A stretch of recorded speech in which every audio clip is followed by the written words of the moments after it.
Hapo Yesu atakapoita mataifa mbele yake, tutashindaje kwenye hukumu mbele ya kiti cha enzi?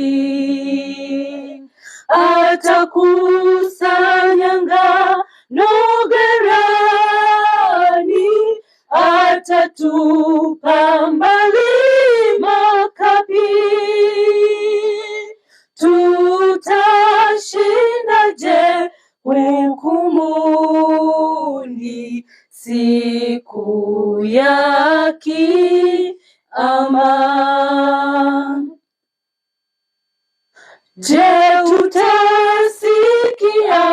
neno tamu jema, wewe mtumwa mwema, ama wenye uchungu na hofu tutakatazwa ufalme? Atakusanya ngano ghalani, atatupa mbali makapi. Tutashindaje hukumuni siku ya Kiyama?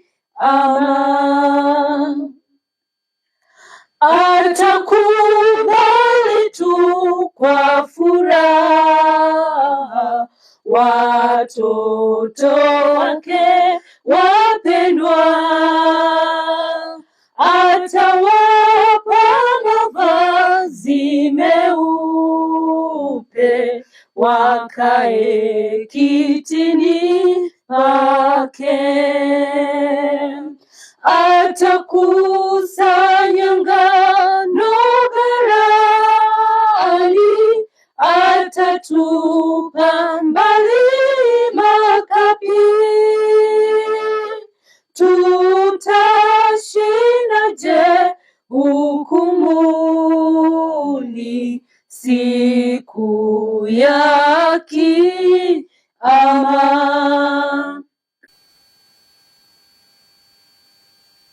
Ndugu mtazamaji na msikilizaji, tunaendelea tulipoishia sehemu ile ya kwanza, na kama tulivyoona sehemu ya kwanza ya somo hili la elimu ya kweli, tuliona kanuni za elimu ya kweli hazijawahi kubadilika tangu zile zilizoonekana katika ile shule ya kwanza pale bustanini.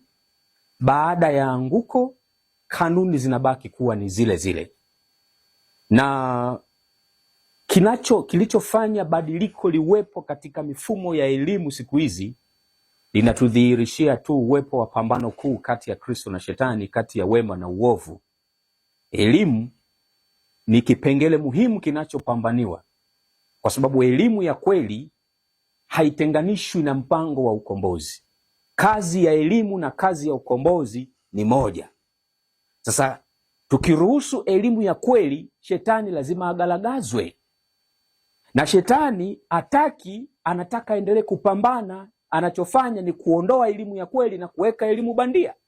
Kwa hiyo elimu iliyopo ulimwenguni leo katika shule nyingi, katika vyuo vingi, ni elimu ya kibabeli, ni elimu ambayo si elimu ya kweli katika kanuni zile za elimu ya kweli tulizoziona katika somo hili la elimu ya kweli sehemu ya kwanza.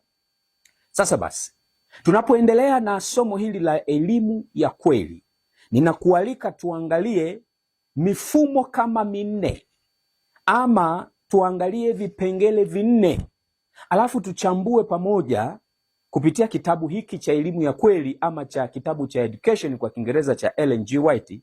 Tuchambue pamoja. Je, kuna dalili ya kwamba Mungu alibadilisha mfumo wake wa elimu? Alibadilisha kanuni za elimu?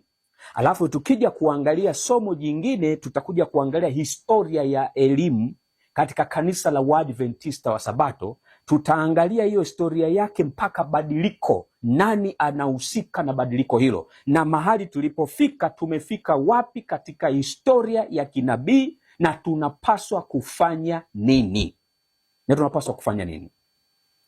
Mfumo wa elimu wa Eden, hii inaitwa shule ya Eden. Huu ni mfumo ambao tunaanza kuuangalia. Baada ya hapo tutaangalia mfumo wa elimu ya nje ya Eden, baada ya wazazi wetu hawa kuwa wamefukuzwa katika bustani ya Eden. Tutauangalia huo mfumo wa elimu, na kisha tutaangalia mfumo wa elimu wa Israeli wakiwa jangwani, ama shule ya jangwani, wakati wanatoka utumwani Misri kuelekea Kanaani. Na kisha tutaangalia mfumo wa elimu wa Israeli wakiwa wameshaingia katika nchi ya ahadi, na hapo tutaangalia shule za manabii. Kuna mambo ya msingi ya kujifunza. Fuatana nami katika mwendelezo wa somo hili la elimu ya kweli. Namba moja, au mfumo wa kwanza tunaoangalia ni mfumo wa elimu wa Eden, shule ya Eden. Nabii Ellen G. White anasema yafuatayo katika kitabu hiki ambacho niko nacho mkononi mwangu, kinaitwa Elimu ya Kweli, kutoka Ufunuo Publishing House, UPH, toleo la 2019, ukurasa wa 12. Katika kile cha Kiingereza Education ni ukurasa wa 20, paragrafu ya kwanza. Nabii anasema mfumo wa elimu ulioanzishwa mwanzoni mwa ulimwengu ulikuwa uwe mfano wa kujifunzwa na mwanadamu maisha yote yaliyofuata. Kama kielelezo cha kanuni zake, shule ya mfano ilianzishwa Edeni.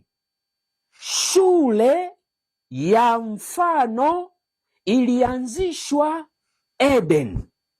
Maana yake shule zote mpaka mwisho wa wakati zinatakiwa ziakisi shule iliyokuwa Eden. Swali, shule zetu kama Waadventista wa Sabato zimeakisi kielelezo cha shule za Edeni? Shule ya Edeni?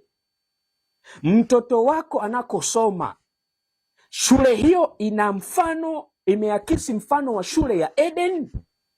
Wewe mwalimu unakofundisha, unafundisha kwenye shule ambayo imeakisi mfano wa Eden?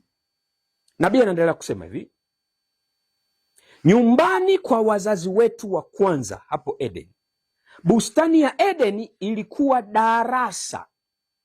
Bustani ya Eden ilikuwa darasa. Viumbe vilikuwa vitabu vya kujifunzia, na muumbaji mwenyewe alikuwa mkufunzi, na wazazi wetu wa kwanza walikuwa wanafunzi. Hii ndiyo shule ya Eden ambayo Mungu aliifanya iwe kielelezo kwa shule zote zitakazofuata mpaka mwisho wa wakati. Kumbuka, kanuni za elimu ambazo Mungu alizianzisha pale Eden hajawahi kuzibadilisha. Shetani ndiye mchakachuzi wa elimu ya kweli, na ndio maana tunapaswa kuangalia somo hili, mada hii ya elimu ya kweli, ili tuweze kuelewa pambano kuu jinsi linavyopigana. Tunaweza tukafikiri tunafanya kazi ya Mungu, kumbe tunamtumikia shetani katika taasisi zetu wenyewe. Mungu aliweka shule ya Eden kuwa kielelezo, kuwa shule ya mfano. Bustani ya Eden ilikuwa darasa. Maana yake shule zote ulimwenguni hapa zilitakiwa ziwe mashambani, kwenye miti, kwenye viumbe, sio mijini kwenye school basi. Halikuwa kusudi la Mungu na halijawahi kubadilika. Hayo sio maendeleo. Hata hivyo, hakuna mji wowote hapa duniani ulioanzishwa na Mungu. Soma Biblia, soma Roho ya Unabii. Kitabu cha Kuishi Mashambani kinatuambia miji yote mjenzi wake ni shetani. Fuatilia Biblia katika kitabu cha Mwanzo. aliyeanza ujenzi wa miji ni nani? Ni Seti ama Kaini? Aliyejenga mji wa Babeli na mji wa Ninawi alikuwa ni nani kama sio Nimrod aliyeasi, mwabudu mashetani? Hakuna mji ambao umejengwa na Mungu. Kwa hiyo Mungu hakukusudia wanadamu wasongamane mijini. Kitabu cha Kuishi Mashambani ndivyo kinavyotuambia. Kwa hiyo hapa tunaona shule hii Eden ilikuwa ni darasa, mahali pa kujifunzia. Watoto wetu wanapata wapi ile darasa la asili la viumbe? Liko wapi hilo darasa? Shule tumeziweka wapi? Kwa shule zilitakiwa ziwe mashambani. Watoto wasikilize sauti za ndege, sauti za wadudu, sauti za wanyama. Washike jembe, walime ardhi, watazame miti, watazame viumbe, wajifunze ukuu wa Mungu.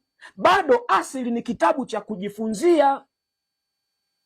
Wanatakiwa wavute hewa safi ya oksijeni mashambani. Ndio tunaona kusudi la Mungu hapa. Shule Eden kama mfano. Unafikiri kwa nini Mungu alipanda bustani ya Eden akamweka huyo mtu ndani yake? Kwa nini Mungu hakujenga magorofa? Kwa nini Mungu hakujenga kama miji ilivyo sasa? Kwa nini alimweka kwenye bustani ya Eden? Leo sisi tuna hekima kumzidi Mungu. Kuna mahali tumedanganywa na shetani. Bustani ya Eden ilikuwa ni darasa. Nabii anaendelea kusema viumbe vilikuwa vitabu vya kujifunzia, alafu muumbaji mwenyewe alikuwa mkufunzi, yani mwalimu. Kwa hapo unapata kujifunza ya kwamba shule, elimu ya kweli, lazima Mungu awe at the center. Mungu ndiye awe muhusika mkuu, na kama Mungu ndiye muhusika mkuu, maana yake kwa sasa Biblia inapaswa kuwa kitabu kikuu cha kujifunzia, alafu viumbe kitabu kinachofuata cha pili cha kujifunzia. Kwa hiyo basi ilitakiwa shule ziwe mashambani. Kadri tunavyoendelea na masomo hayo utakuja kuona hivyo ndivyo shule ya Edeni ambayo iliwekwa kuwa kielelezo ilipaswa kuwa. Angalia pale bustanini, Mungu alimpa huyo mwanadamu bustani ya Edeni ailime na kuitunza. Kwa hiyo kulima na kuitunza bustani ilikuwa ni sehemu ya shule. Kwa shule haziwezi kuwa mijini, shule zilipaswa kuwa mashambani. Watoto walime ardhi, walime ardhi. Na nitakuonesha kwenye somo litakalotupa historia ya mfumo wa elimu ya kanisa la Waadventista wa Sabato, namna nabii wa Mwenyezi Mungu Ellen G. White alivyoongozwa kuandika sana. Tumejifanya viziwi, tumejifanya vipofu, hatutaki kusikia, na bado shule tumeziweka mijini, na bado tumevuruga kila kitu. Nani aliye nyuma ya anguko hili kubwa la mfumo wa elimu ya kweli? Nani aliye nyuma? Katika masomo haya tutaelewa, na hii ni sehemu kabisa ya pambano kuu. Nabii anaendelea kusema hivi katika kitabu cha elimu ya kweli, hiki hapa UPH 2019 ukurasa wa 12. Katika kitabu cha education ni ukurasa wa 21 paragrafu ya kwanza. Nabii anasema hapa, katikati ya mazingira ya kuvutia ambayo hayajaathiriwa na dhambi, wazazi wetu wa kwanza walikuwa wapate elimu yao. Kwa kuwapenda watoto wake, Baba yetu wa mbinguni ndiye alikuwa mkufunzi wao. Mara kwa mara walitembelewa watumishi wa Bwana, malaika watakatifu ambao waliwapa mashauri na maelekezo. Mara nyingi wakati wa kupunga jua walitembea bustanini, walisikia sauti ya Mungu na uso kwa uso waliongea na yule asiye na mwisho. Hapa katika bustani ya Eden ambapo wazazi wetu katika ile mandhari nzuri kabisa, Mungu alikusudia wapate elimu yao. Shetani ametugeuza, badala ya mandhari ya mashambani ametuletea mandhari ya mijini, ili tuone ya kwamba mijini ndio kunafaa kwa maisha. Na hapa mahali ambako ndio kwenye bustani ya Eden, malaika walikuwa wakiwatembelea. na walisikia Mungu akiongea nao, walimuona uso kwa uso. Mara nyingi jioni, wakati wa kupunga kwa jua, walimuona Mungu, waliongea naye uso kwa uso. Na ukweli ni huu: ukitaka Mungu ajifunue kwako, ondoka mjini, nenda mashambani, mahali ambako utajifunza ukuu wa Mungu katika kilimo, utajifunza masomo mengi kupitia asili, mahali ambako utakuwa na utulivu wa kufanya ibada, wa kuzungumza na Mungu. Mungu atajifunua kwako. Na ukweli ni huu, na kwa kadri tunavyoendelea tutakusomea nukuu za roho ya unabii, utaona ukweli ni huu: elimu ya kweli ya Mungu inatolewa mashambani, country, na huko country ndiko wanakoandaliwa watu watakaopokea muhuri wa Mungu, na hawatapokea alama ya mnyama. Watasimama wakati wa zahama na dhoruba inayokuja. Elimu ya shetani inatolewa mijini. Wanaopata elimu hii huko mijini watapokea alama ya mnyama. Elimu ya shetani inawaandaa wanadamu kupokea alama ya mnyama. Elimu ya kweli ya Mungu inawaandaa wanadamu kupokea muhuri wa Mungu. Pambano kuu kati ya Kristo na shetani. Elimu ikihusika kwenye hili pambano kuu, unachagua kuwa upande gani? Nabii anaendelea kusema katika kitabu cha Elimu ya Kweli, UPH 2019, ukurasa wa 23. Katika kitabu cha Education ni ukurasa wa 33, paragrafu ya kwanza. Nabii anasema mfumo wa elimu ulioanzishwa Edeni ulijengwa katika familia. Adam alikuwa mwana wa Mungu, Luka 3:38, na kutoka kwa baba yao aliye mkuu walipata mafundisho. Kwa hakika ya kwao, elimu yao, yani ya kwao Adam, ilikuwa shule ya familia.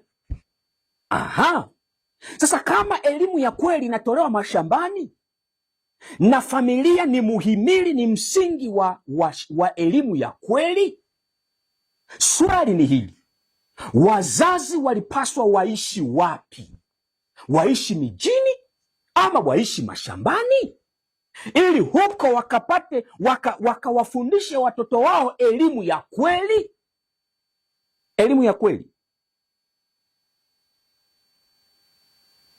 Adamu alikuwa mtoto wa Mungu, alafu Baba wa mbinguni ndiyo mkufunzi.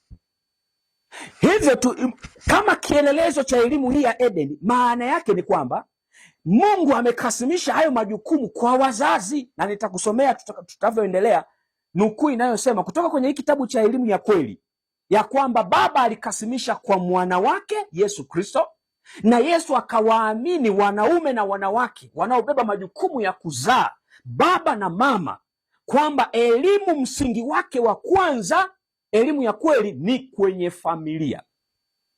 Na tutakuja kuona namna ambavyo shetani anajaribu kubomoa msingi huu wa elimu ya kweli ambayo ni familia. Anawatenganisha watoto na wazazi. Ellen G. White anasema mtoto abaki akifundishwa na mzazi kujifunza kusoma, akijifunza elimu ya Mungu wakati huo wakiwa mashambani, mpaka akiwa na umri kati ya miaka 8 mpaka miaka 10, ndipo apelekwe shule. Anapopelekwa shule ya mfano wa Edeni, mashambani, ambako nusu ya siku inatumika shambani na nusu inatumika darasani. Na darasani hawapaswi kujifunza elimu ya duniani, sijui physics, chemistry, history, sijui nini. Hawapaswi kujifunza hayo.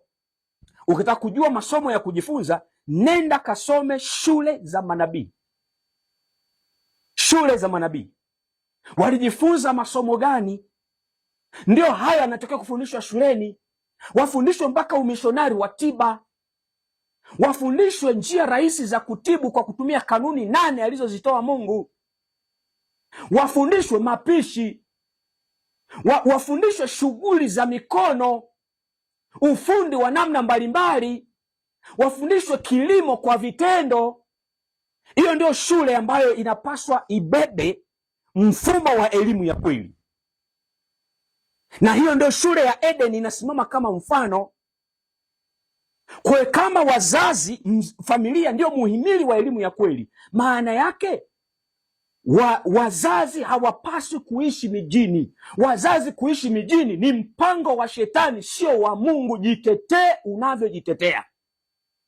Na kabla ya kutangaza kwa sheria ya Jumapili, muda mfupi umebaki, tunatakiwa tutoke mijini, twende tukaipate elimu hii ya kweli, na ni lazima tuondoe unlearn elimu ya Babeli ili tuweze kuleni ama kujifunza elimu ya kweli ya Mungu. Lazima hicho kifanyike mashambani. Mfumo wa pili wa elimu, mfumo wa elimu nje ya Edeni, shule kabla ya gharika. Baada ya kutoka Eden, tuangalie mfumo wa elimu kama utakuwa ulibadilika. Ellen G. White anatusaidia kuelewa, kitabu cha Elimu ya Kweli, UPH 2019, ukurasa wa 23. Katika education ni ukurasa wa 33, paragrafu ya 2. Nabii anasema hivi: katika mpango wa Mungu wa elimu kama ulivyotengenezwa kupatana na hali ya mwanadamu baada ya kuanguka dhambini, Kristo husimama akimwakilisha Mungu Baba, akiwa kiunganishi kati ya Mungu na mwanadamu.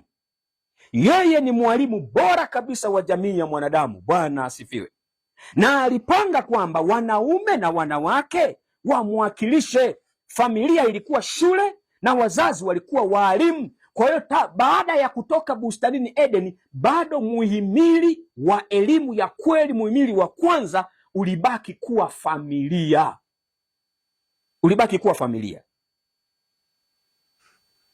Elimu ya Kweli, UPH 2019, ukurasa wa 23. Education ni ukurasa wa 33, paragrafu ya 3. Nabii anasema elimu iliyofundishwa katika familia ilikuwa ile iliyofundishwa zama za wazee, patriarchs. Elimu iliyofundishwa katika familia baada ya kutoka Eden, kabla ya gharika, ilikuwa ni ile iliyofundishwa na wazee, patriarchs, yani kutoka kwa Adamu mpaka uzao wake unaendelea. Kwa shule zilizokuwepo baada ya kufukuzwa kutoka Eden, kwa shule zilizokuwepo, Mungu alikuwa ametoa miongozo ya kufaa kujenga tabia. Lengo la shule kwenye familia na lengo la shule baada ya kutoka kwenye familia, level nyingine ya elimu, ni kujenga tabia. Nabii anaendelea kusema watu waliokuwa chini ya uongozi wake, yani watu waliokuwa chini ya uongozi wa Mungu, bado walifuata mpango wa maisha ambao aliuweka mwanzo. Mpango gani? Wa kuishi mashambani. Ndio maana alimchukua huyo mtu Adam akamweka kwenye bustani ya Eden, akamwambia ailime na kuitunza. Nabii anaendelea kusema wote waliojitenga naye, waliojitenga na Mungu, walijijengea majiji na kukaa ndani yake, wakafurahia uzuri, anasa na uovu ambavyo hufanya miji na majiji leo kuwa kiburi na laana. Lakini wanadamu walioshikilia kanuni za Mungu za maisha walikaa milimani na mashambani. Lakini wanadamu walioshikilia kanuni za Mungu za maisha walikaa milimani na mashambani.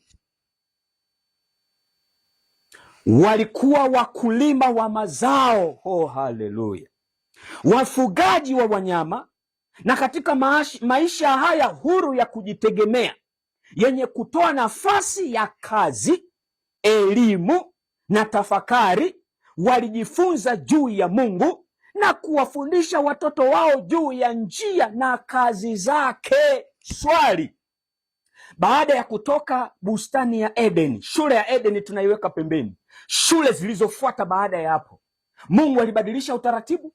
ilikuwa vile vile kama mfano wa shule ya Edeni. Familia ni muhimili, na wanafamilia waliishi milimani na mashambani. Waliojitenga kutoka kwa Mungu, yani uzao wa Kaini, walijijengea majiji, wakafurahia anasa, wakafurahia dhambi, wakafurahia uovu. Swali, ewe mzazi, unaishi wapi? Unaishi milimani na mashambani, ama unaishi mijini na kwenye majiji?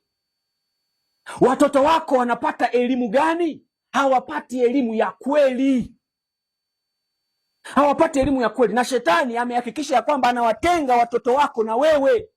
Umempeleka mtoto nasari miaka 3, nabii anataka miaka 8 mpaka 10, kati ya miaka 8 mpaka 10 awe chini ya usimamizi wako, na huo ndio ulikuwa mpango wa Mungu. Sasa hawa wazazi wa baada ya Eden, kabla ya gharika, waliishi milimani na mashambani. Walikuwa wanafanya nini? Wanalima na kufuga.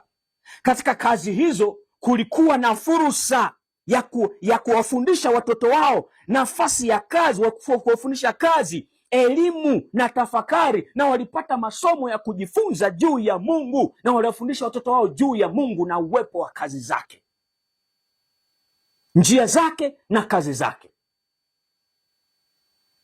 Kwa hiyo elimu ya kweli inawataka wanafunzi waishi milimani na mashambani.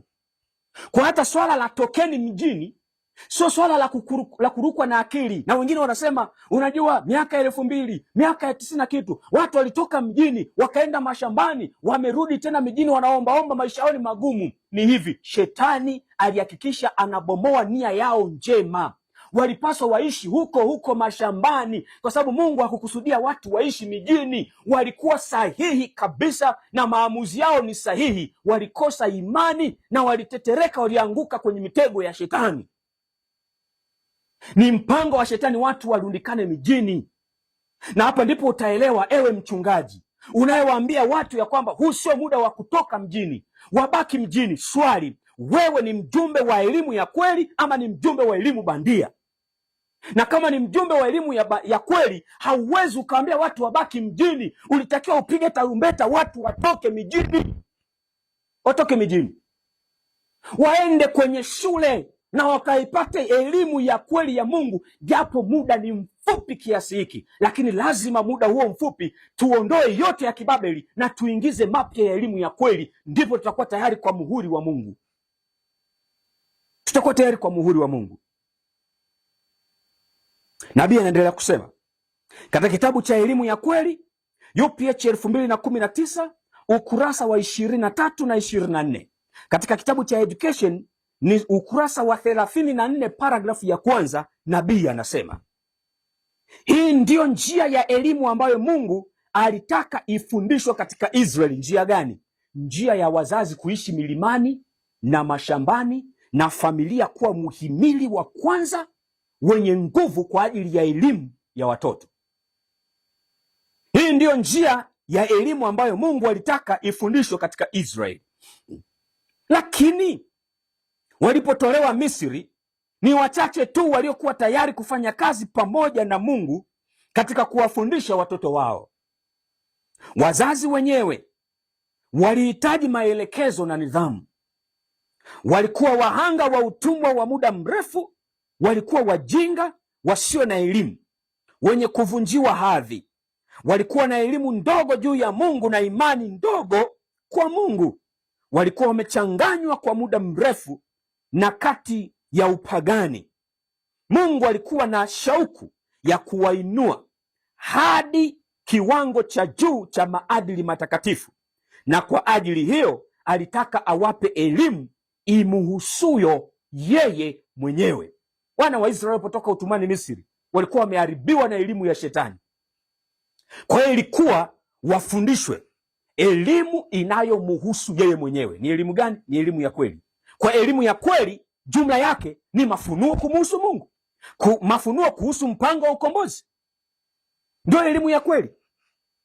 Kwa hiyo Mungu alitaka wafundishe elimu ya kweli, na ndipo jangwani ilibidi awapitishe kwenye shule. Ndipo sasa tunaingia mfumo wa elimu ya Israeli au shule ya jangwani ni kipengele cha 3. Tuone, je, kutoka kwenye shule zile kabla ya gharika mpango wa Mungu ulibadilika ama Mungu alitaka ubaki ule ule? Nabii anasema yafuatayo katika kitabu cha Elimu ya Kweli UPH 2019 ukurasa wa 24, kitabu cha Education ukurasa wa 34, paragrafu ya 2. Nabii anasema katika kuwashughulikia wasafiri hawa wa jangwani, katika kutembea kwao kote huku na kule, katika baa la njaa, kiu, uchovu, katika hatari toka maadui wapagani, na katika kujifunua kwake kwa njia ya huduma alizowapa, Mungu alitaka kuimarisha imani yao na kuwadhihirishia nguvu ambayo ilikuwa ikiendelea kufanya kazi kwa ajili ya mema yao. Akiwa amewafundisha kutumainia nguvu na upendo wake, alikusudia kuweka mbele yao katika maagizo ya sheria zake kiwango cha tabia ambacho kwa neema yake alitaka wakifikie. Unaona, inatajwa kiwango cha tabia. Kwa uwezo ukatenganisha elimu ya kweli na mafunuo ya tabia safi ya Mungu. Hawa walikuwa wapagani tayari, miaka yote wamekaa utumwani Misri, wamepata elimu bandia. Mpango wa Mungu wa elimu ulikuwa umebomolewa Misri. Jangwani anawafundisha ili wafikie kile kiwango cha tabia anachotaka kwa neema yake. Kwa hiyo hoja ya msingi, lengo kugoli ambalo shule inatakiwa kulifikia kwa kuwafundisha elimu ya kweli wanafunzi ni kurejeshwa kwa sura ya Mungu iliyopotea ndani ya mwanadamu. Na ndio maana nabii anasema kazi ya elimu na ukombozi ni moja. Kazi ya elimu na ukombozi ni moja. Je, shule zetu zinafikia lengo hilo, ama tumefuata mfumo wa elimu ya Babeli? Kwa sababu shule ili ifikie lengo hilo lazima kuwe na vitabu viwili vya kujifunzia: maandiko matakatifu, mafunuo ya Mungu, lakini pia ilitakiwa kuwepo na kitabu cha asili. Yani shule ziwe mashambani na masomo yajifunzwe kwa vitendo, kuandaliwa kwa ajili ya huduma hapa duniani, huduma ya utume. Zile njia zote za kupeleka injili, zote zile za kupeleka injili, sanitariums, shule zetu, pamoja na vituo vya uchapaji, viwanda vya chakula na kadhalika. Hivyo ndivyo ilipaswa kuwa, na hapo ndipo tabia inapotengenezwa. Sio hizi shule za school basi. Kuna shule moja ya Waadventista wa Sabato, sitaitaja, nimeshuhudia mwenyewe. Watoto wanaingia darasani, wanaondoka, wanarudi nyumbani. Hata kufagia darasa ameajiriwa anti wa kufagia darasa. Hiyo ndio elimu ya kweli. Anyway, unaweza kusema kwamba kuna shule zingine za Waadventista wa Sabato watoto wanafanya kazi. Shule iko wapi? Na inafundisha mitaala gani? Hii ya serikali ama inafundisha mtaala wa Mungu? Unajua mtaala wa Mungu ni tofauti. Nenda katika kitabu cha Wazee na Manabii, ile sura ya shule za manabii. Nenda kwenye kitabu cha Education, nenda kwenye ile sura inayosema shule za manabii, uone mtaala wa elimu ya kweli ni upi pale. Masomo ya kujifunza yameelezwa pale, mpaka huduma ya Yesu patakatifu inaonekana pale, mziki mtakatifu unaonekana pale, mashairi matakatifu inaonekana pale, historia takatifu, magombo ya Biblia yanafundishwa pale. Kwa hiyo mtaala wa elimu ya kweli sio huu mtaala wa serikali. Na hapa kanisa limejiunga na ulimwengu, na wito wa Bwana ni huu: tokeni kwake enyi watu wangu, mkatengwe nao.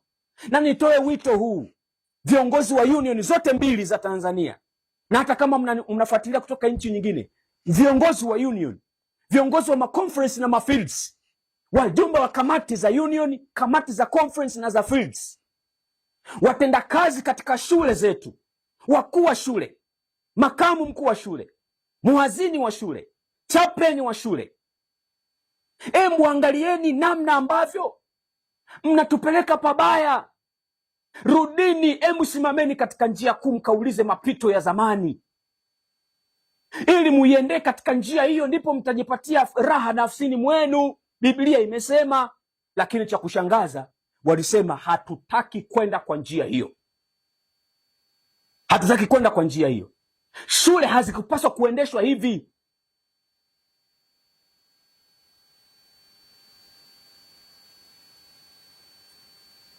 Nabii anasema hivi katika kitabu cha Elimu ya Kweli UPH 2019 ukurasa wa 26, Education ni 38, paragraph ya kwanza. Siku zote sheria za afya zilisimamiwa, zilikuwa sehemu ya watu, sio tu kwa ajili ya afya, bali masharti ya kudumisha kuwepo kwa yule aliye mtakatifu kati yao. Kwa hiyo elimu ya kweli huwezi ukaitenganisha na elimu ya afya. Na tutakapokuja kuangalia historia ya mfumo wa elimu katika kanisa la Waadventista wa Sabato, tutagusa mpaka mfumo wa afya, kama ilivyokuwa kuchepuka kwenye elimu ya Babeli na mitaala ya kidunia. Kanisa limeacha njia ya Bwana, mfumo wa kanisa umeacha njia ya Bwana. Vivyo hivyo katika afya, kanisa limejiunga na dunia, limeacha njia ya Bwana. Enyi viongozi wa kanisa, viongozi wa union, maconference na mafilsi, wajumbe wa kamati za conference na filsi na union, embu jadilini hili, rekebisheni mapema kabla damu za watu hazijadaiwa kwenye mavazi yenu. Najua ni ngumu. Kwa nini? Kwa sababu mnapenda vyeo na madaraka, hamtasalimishwa kwenye nafasi zenu, na kwa sababu mnataka mtunze vyeo, mnakubali maelekezo yanayotoka juu, kwamba mkisimama na kilicho ukweli na kilichoandikwa mtachukuliwa hatua. Wako wapi mashujaa wa imani? Wako wapi watumishi wa Mungu? Wako wapi walinzi katika Sayuni? Wasimame kwa zamu zao, waseme liwalo na liwe, hata kama ikinigharimu maisha, lakini nisimame na ukweli. Wako wapi? Wako wapi? Mfumo wa afya umeharibiwa, mfumo wa elimu umeharibiwa. Hakuna elimu ya kweli. Leo kwenye mahospitali yetu tunatumia dawa za Babeli, sumu za Babeli kuua watu, kutibu watu, na Roho Nabii inasema hizo ni sumu, ni sumu. Hatukutakiwa kuwa na mahospitali ya namna hiyo. Mfumo wa afya Mungu aliyompatia Ellen G. White haukuwa huu uliopo sasa. Tumejiunga na dunia. Oh, Mungu wangu. Ellen G. White anaandika kabisa kwamba hata kwenye ukunga haitakiwi mwanaume kumzalisha mwanamke. Hatufanyi hivyo kwenye hospitali zetu. Vipo hospitali ya Heri hakuna wakunga wanaume, hospitali ya Pasiansi hakuna wakunga wanaume. Ama tunajifanya tujue kwamba imeandikwa kwenye roho ya unabii. Kama tunaweza kumnyamazisha Roho Mtakatifu kiasi hicho, tuna ujasiri wa kusema siku 10 tunamtafuta Mungu atumwagie Roho Mtakatifu. Mungu anafanya kazi na wasio waaminifu na watiifu. Roho wa Mungu atatoka wapi? Atoke wapi huyo Roho Mtakatifu? Kwa kukanyaga maelekezo ya Mungu kiasi hiki? Haiwezekani. Na niwaambie hivi, kama unataka mvua ya masika, kama unataka muhuri wa Mungu, achana na kuamini mfumo. Nenda kaishi vile Mungu anavyotaka. Ondoka mjini, nenda mashambani. Na kama unaweza au mnaweza mkajikusanya, anzisheni kile ambacho Mungu alisema, na Mungu atakuwa pamoja nanyi. Mfumo wa elimu na mfumo wa afya havitenganishiki. Yaani hivi ni vitu vinavyoshikamana, vinaenda sambamba. Na katika njia za kupeleka ujumbe, onyo la mwisho kwa ulimwengu, ambapo tunasema Waadventista wa Sabato wametengwa katika dunia kama wabeba nuru, kwao limekabidhiwa onyo la mwisho kwa ulimwengu unaoangamia. Oh, Mungu wangu. Na nabii anasema hawatakiwi kuruhusu chochote kiwaondoe kwenye msukumo huo. Njia za Mungu alizotupatia za kupeleka ujumbe ni zipi? Tuanzishe sanitariums, zinakuwa wapi? Mashambani. Tuanzishe viwanda vya chakula, vinakuwa wapi? Mashambani. Tuanzishe shule zinakuwa wapi? Mashambani. Na shule ndizo zinazofundisha wamishonari wanaotenda kazi kwenye njia hizi za utume. Waadventista hawakutakiwa kusoma elimu ya Babeli ili wakaajiriwa huko serikalini na kwenye mifumo mingine. Njia nyingine ni ipi? Migahawa ya usafi inakuwa wapi? Inakuwa mijini. Vituo vya uchapaji vinakuwa wapi? Mashambani. Yote hayo Mungu alituelekeza. Vyumba vya matibabu, vyote hivyo hakuna tulichokifanya. Tumeanzisha mahospitali kama walivyo walimwengu, tumeanzisha mashule kama za walimwengu. Shetani ametupiga, shetani ametuibia, shetani ametugaragaza. Somo linalofuata tutaangalia historia ya mfumo wa elimu wa kanisa la Waadventista wa Sabato, na kisha tutaangalia mfumo wa afya. Ilikuwaje mwanzo? Nini kikatokea? Tumefika wapi? Hii historia haisemwi popote. Tutafunua vitabu vya roho ya nabii pamoja. Hii historia hii unapaswa kuifahamu. Asiyejua historia yake hajui anakokwenda, na hicho ndicho shetani ametaka kutuficha, na ni lazima tujue historia ilikuwaje.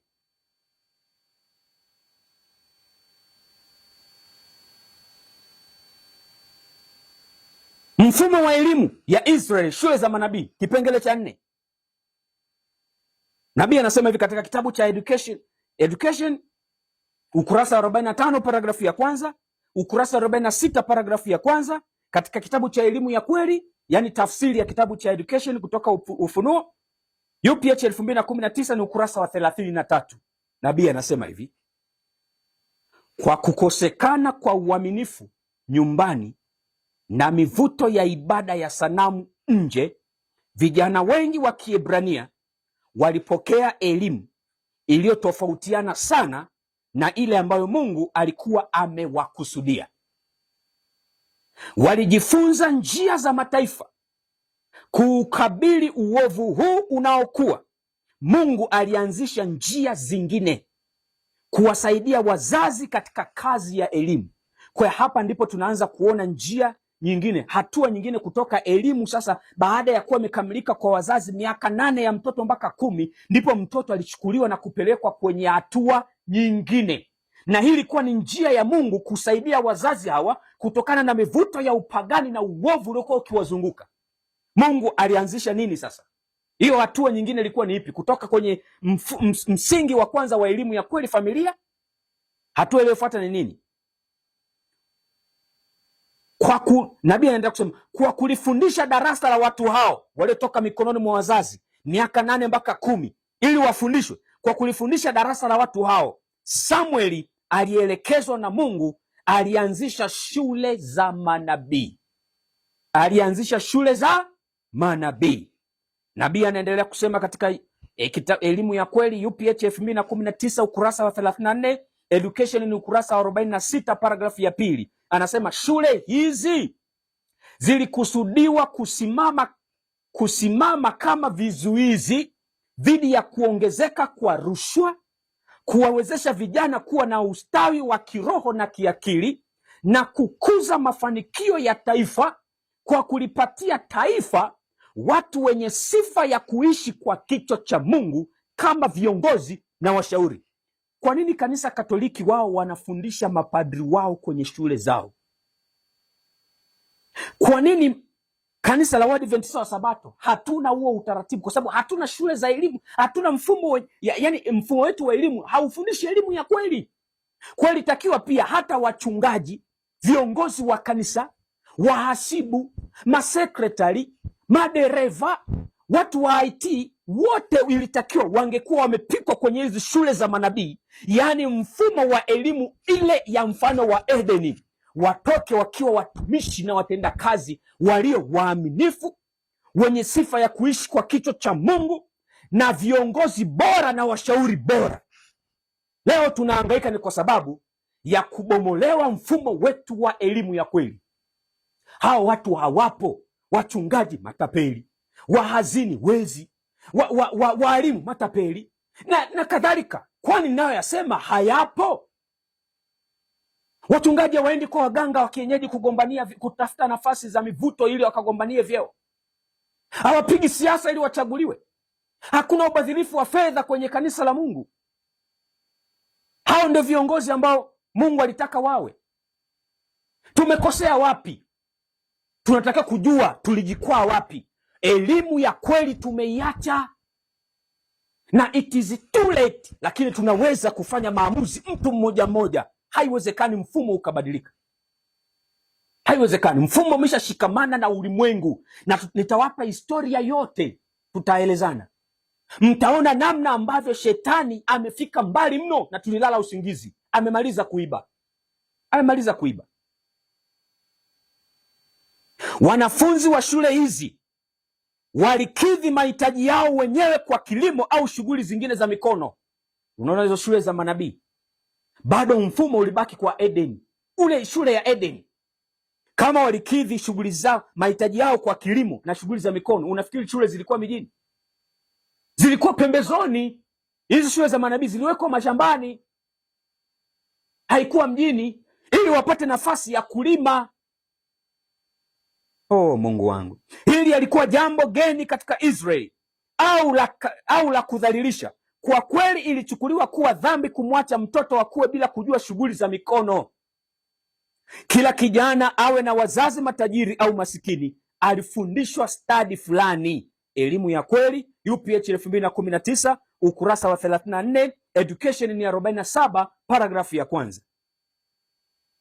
Shule za manabii ilikuwa na mfumo huo huo, na ukisoma hii kitabu cha education, kipengele kinachosema shule za manabii, ama sura inayosema shule za manabii, ukienda kitabu cha wazee na manabii, sura inayosema shule za manabii, utaona mpaka namna walivyokuwa wanafundishwa, utaona masomo waliokuwa wanajifunza. Na ndio mfumo wa elimu ambao ulianzishwa Eden. Na leo tungepaswa kuwa na shule za namna hii.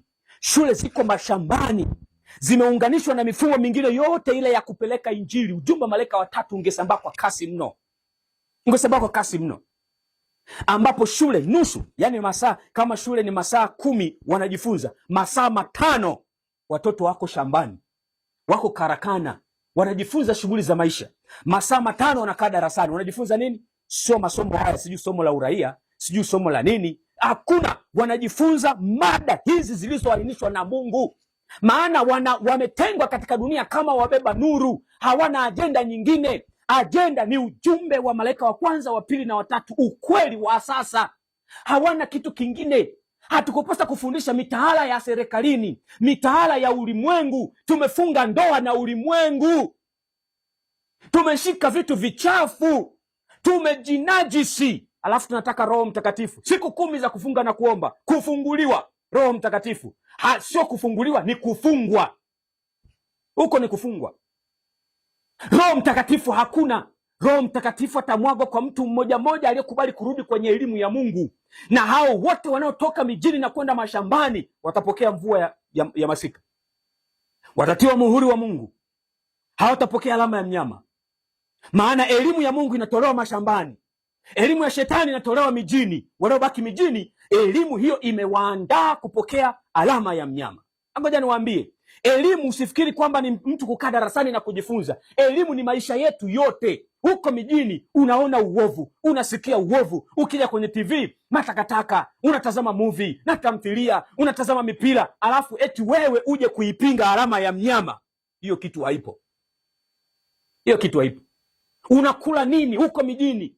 Unakula GMO, unakula vyakula vilivyokobolewa, unajipaka masumu mwilini, vipodozi, unavaa vibaya, wanawake wanavaa vimini. Na niwaambie, hii ya kuvaa vimini ni mpango wa shetani, kwa sababu anaelewa sehemu za shingo pamoja na mikono pamoja na miguu zinapoachwa wazi, ubaridi unapopigwa, damu inashindwa kusogea maeneo hayo, inafosiwa kurudi, kwa sababu maeneo hayo yana ubaridi.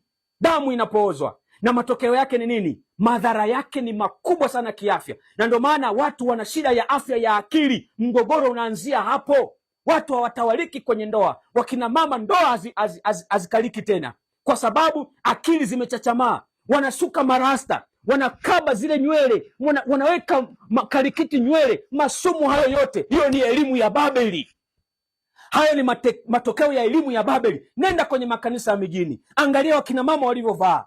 Wamevaa nusu uchi, wamejipamba kibabeli. Alafu nataka huyo mtu ashinde, apokee muhuri wa Mungu na elimu ya kibabeli. Ni lazima elimu hiyo ya kibabeli iondolewe yote, alafu ajazwe elimu ya kweli ya Mungu. Na ni lazima mchakato huo wa kuondoa, kuaneni na kuingiza vitu, kujifunza, kuleni, mchakato ufanyikie mashambani, kule ambako Mungu alikusudia shule ziwepo. Mungu hajawahi kubadilika. Mungu hatumtumii sisi, ila Mungu anatutumia sisi. Mungu hatumwelekezi cha kufanya, Mungu anatuelekeza sisi. Roho Mtakatifu haelekezwi, hatumiwi. Roho Mtakatifu anatuelekeza, anatutumia. Kwa hiyo Mungu alichagua mashambani ndio kuwe mahali ambako tunajifunza elimu ya kweli, alafu sisi tunasema hapana, tutabaki mijini huku utufundishe. Huyo sio Mungu, huyo sio Mungu. Mwanasesere atakuwa sio Mungu ninayemfahamu.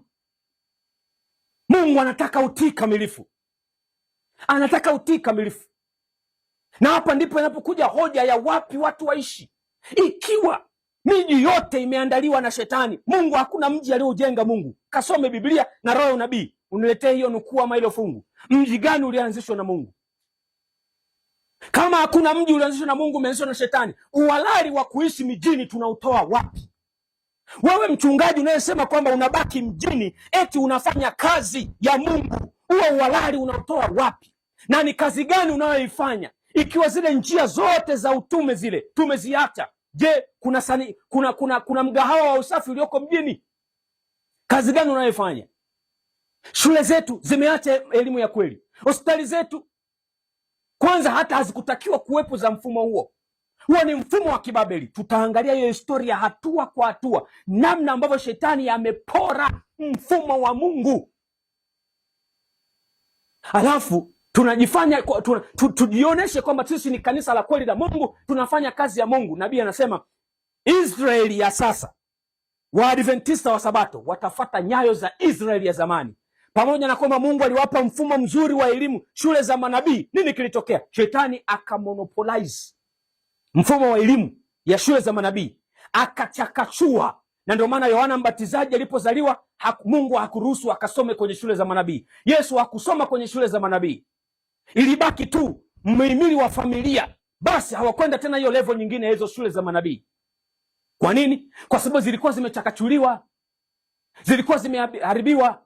Na kwa sababu zilikuwa zimeharibiwa, mfumo wote ulitakiwa ufutiliwe mbali. Na ndio maana Yesu hakuutumia huo mfumo kwa ajili ya Injili. Aliwatoa watu kwenye huo mfumo, akaanzisha mfumo wake independent ministry. Alafu ndipo wakajazwa mvua ya vuli, wakapelekwa kuhubiri Injili. Wakati walioko kwenye mfumo wa dini ya Kiyahudi wakageuka kuwa mwiba wa kuwashambulia hawa, wanawakamata, wanaweka magerezani, wanawapiga na mpaka kushiriki kuwaua kwa kushirikiana na Wayahudi. Hata Yesu mwenyewe Wayahudi kwa kushirikiana na Warumi wakamwangika msalabani. Ndivyo walivyofanya mitume kwa mitume wake. Ndicho kitakachokuja kutokea huku mwishoni, na kimeanza kutokea. Wale walioshikilia elimu ya kweli ya Mungu wanaanzisha independent ministries. Nafahamu ziko sanitariums zimeanzishwa mapolini huko, zipo. Na zingine mpaka nimefika nimeona ziko huko mapolini. Na wapongeza, Mungu awabariki, songeni mbele, mnafanya jambo jema. Watu wameanzisha printing press mashambani huko mapolini. Wamehamia mashambani, wametoka mijini, mnafanya kazi njema. Songeni mbele na Mungu awabariki. Maana huo ndio mpango wa Mungu. Wanaobaki mijini, wanaokataa kutoka, hakuna namna tunaweza tukafanya. Kazi yetu ni kusema, ni kupiga tarumbeta. Alafu maamuzi ni yao, matokeo tunamwachia Mungu. Lakini kwa kweli mfumo wa kanisa la Waadventista wa Sabato umeasi na umerudia historia ya mfumo wa dini ya Kiyahudi. Mungu hatamaliza kazi na mfumo huu, hatamaliza kazi na mfumo huu. Na kama tunataka tushirikane na Mungu kumaliza kazi hii, kuhubiri kilio kikuu, lazima turudi kwenye mfumo wa elimu ya kweli ya Mungu. Tofauti na hapo tutapokea alama ya mnyama. Tofauti na hapo tumeandaliwa kwa kupotea milele na sio kwa uzima wa milele. Ndugu zangu, Mungu atusaidie na Mungu atubariki. Fuatilia somo linalofuata uone historia ya mfumo wa elimu ya kanisa la Waadventista wa Sabato. Somo hilo litakuwa na kichwa kinachosema chemchemi za maji ya uzima au mabirika ya vujayo. Imejengwa katika Yeremia 2:13. Ndipo tutaangalia somo hilo, tutapata historia yote, nini kilitokea. Na utashangaa kugundua ya kwamba shetani ana mawakala wake mpaka ndani ya mfumo wa kanisa, na tutafunua moja baada ya jingine. Mungu atupe neema, Mungu atupe uzima, na hakuna namna tunaweza tukapona mpaka tuelezane ukweli, tunyooshe maelezo, turejee historia, alafu tukae chini tujiulize tunapaswa kufanya nini, Mungu anasemaje, na hatimaye tuchukue hatua kama Mungu anavyosema. Na Mungu atubariki kwa jina la Yesu, amina. Na kabla tujahitimisha, basi tuombe. Baba mwema, uhimidiwe na utukuzwe, sifa na utukufu ni zako. Asante kwa upendo wa milele. Mbariki mtazamaji na msikilizaji kwa jina la Yesu, amina. Hivyo tukeshe nasi tungoje, wenye taa zinazowaka, tutakapoitwa arusini, tuwe tayari kulaki. Atakusanya ngano ghalani, atatupa mbali makapi. Tutashindaje hukumuni siku ya kiama? Roho ikielekea mbinguni, twangoja wenye saburi, hata safari yetu iishe, tukae kwake milele. Atakusanya ngano ghalani, atatupa mbali makapi. Tutashindaje hukumuni siku ya kiama?